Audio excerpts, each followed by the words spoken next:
Shalom, family. It's your Aqua, Jackie Salah. Just wanted to share scripture that I was digging on.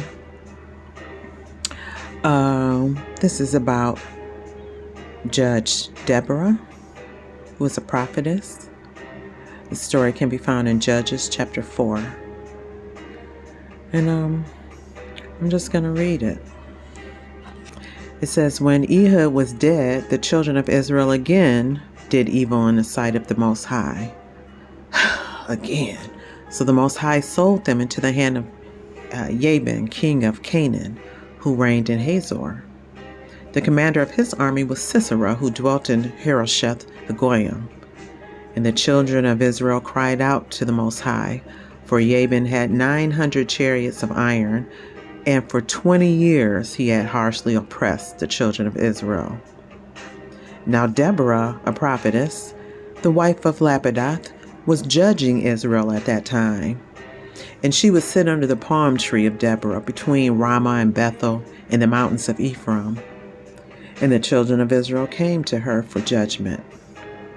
Then she sent and called for Barak, the son of Abinoam, from Kadesh in Naphtali, and said to him, has not the Most High power of Israel commanded, go and deploy troops at Mount Tabor. Take with you 10,000 men of the sons of Naphtali and of the sons of Zebulun. And against you I will deploy Sisera, the commander of Jabin's army, with his chariots and his multitude at the river Kishon, and I will deliver him into your hand.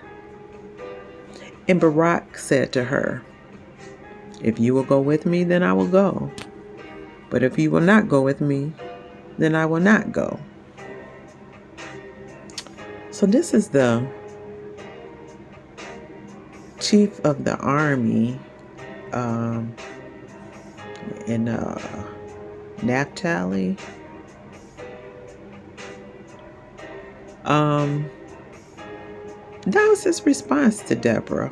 I wonder why did he respond this way? Did he not believe what she was prophesying? I don't know.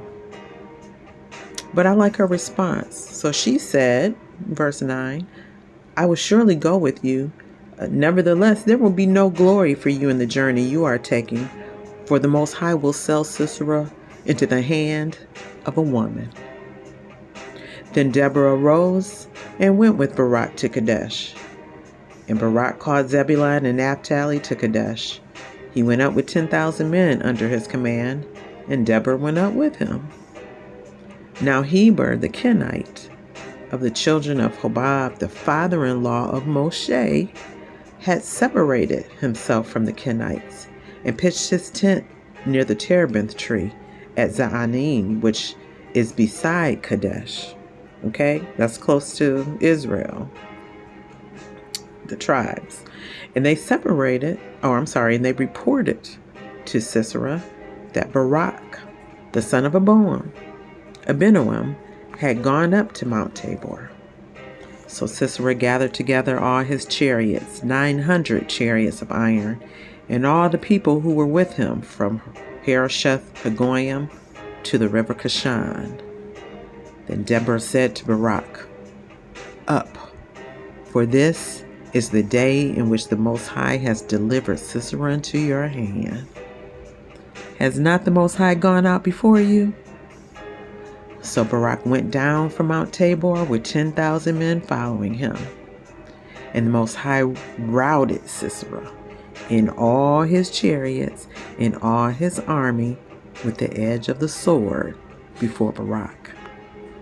And Sisera alighted from his chariot and fled away on foot. But Barak pursued the chariots and the army as far as Harosheth Hagoyim, and all the army of Sisera fell by the edge of the sword. Not a man was left. However, Sisera had fled away on foot to the tent of Jael, the wife of Heber the Kenite. For there was peace between Jabin, king of Hazor, and the house of Heber the Kenite.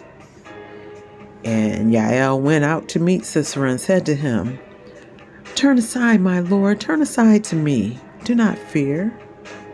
And when he had turned aside with her into the tent, she covered him with a blanket. Then he said to her, "Please give me a little water to drink, for I am thirsty." So she opened a jug of milk, gave him a drink, and covered him. And he said to her, "Stand at the door of the tent, and if any man comes and inquires of you and says, 'Is there any man here?' you shall say no." See, he knew there was a peace treaty between her husband and the king, the Canaanite king. So I guess he felt comfortable giving her commands. And so verse 21, then Jael, Heber's wife, took a tent peg and took a hammer in her hand and went softly to him and drove the peg into his temple, and it went down into the ground, for he was fast asleep and weary. So he died. And then, as Barak pursued Sisera, Jael came out to meet him and said to him, "Come, I will show you the man whom you seek."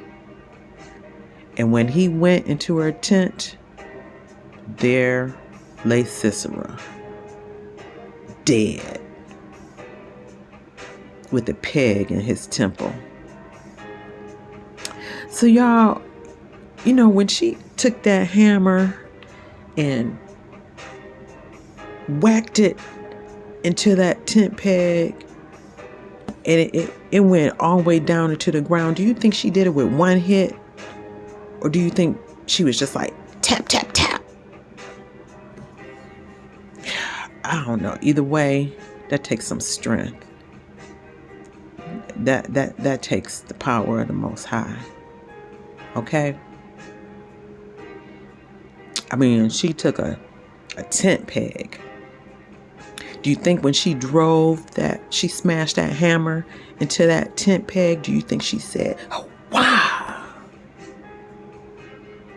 A tent peg. All right. Verse 23. So on that day, Hawa subdued Jabin, king of Canaan, in the presence of the children of Israel. And the hand of the children of Israel grew stronger and stronger against Jabin, king of Canaan, until they had destroyed Jabin, king of Canaan. And then verse 5, on that last verse, it goes on to tell you that so the land had rest for 40 years. All right, y'all. So the first thing I took away from this is that the Most High will use who he wants to use in order to fulfill his word. Okay? Because what does Isaiah tell us? Isaiah 55:11. This is the Most High. So shall my word be that goeth forth out of my mouth. It shall not return unto me void, but it shall accomplish that which I please, and it shall prosper in the thing whereto I sent it. All right. So y'all, will you show the strength and the courage of the sister Jael, who did what was right in the sight of the Most High? Not her husband, not anybody else, in the sight of the Most High. And she protected his jewels. It's an awesome example, y'all. It's an awesome example. All right, Sister Jael. Give it up for you. All right, y'all. So that's it. That's the story. That's the scripture. Hope you enjoyed it. All praises to the Most High. Shalom.